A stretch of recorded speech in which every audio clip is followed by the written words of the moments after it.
How's it going, YouTube? Today I am going to be repainting this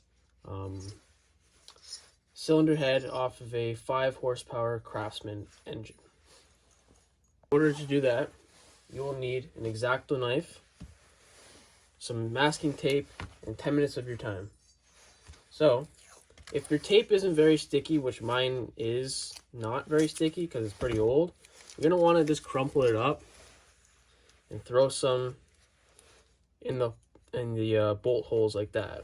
Make sure you cover all the way to the top, even if you want to tape the back here so no paint gets onto the where the gasket surface is. Let's do this. Just tape it all the way around the gasket surface because you don't want any paint getting onto that. That's very important. Just tape it all around. Alright, just like that, I have masked off this entire area. I got my X-Acto knife and chopped away all the extra tape that was around the edges.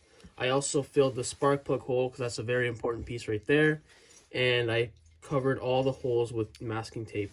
So now let's take this into the garage and cover it with some primer. High heat primer. Alright, here we got our paints. Make sure that you guys have either a paint booth or a couple pieces of cardboard or anywhere that you don't want any overspray getting, because once it gets on the overspray, it doesn't come off. So here we got some high heat primer. I'm gonna do 1 or 2 coats of this stuff. Then I got some orange red Chevrolet color, because that's the closest I can get to the original color that was here before. Quite close. So let's shake up these cans for a couple minutes and then do some light coats. So when you're spray painting, you're gonna wanna go about 6 or 8 inches away from the product that you're painting and go very, very light coats. So I'll show you how to do that.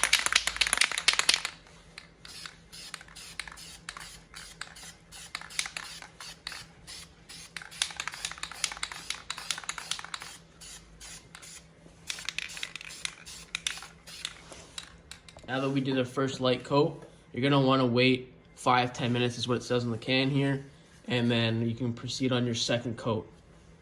I just finished the second coat. I'm not going to show you guys what I'm doing because it gets very repetitive, but to speed up the process, I have a space heater over there in the corner. I'm going to place that close to it so it dries faster because I am in the cold garage, and then I'll show you start painting the base coat here. Alright, so now I'm going to start painting the head now with the actual color. So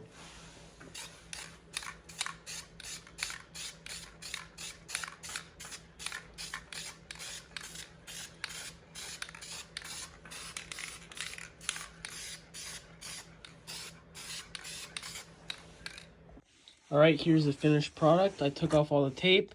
I'm not going to touch it too much because the paint is still wet. Not wet to the touch, but it needs to cure. Here it is in the underneath. I didn't paint this stuff because you don't see it, and there's really no point. But here's the finished product.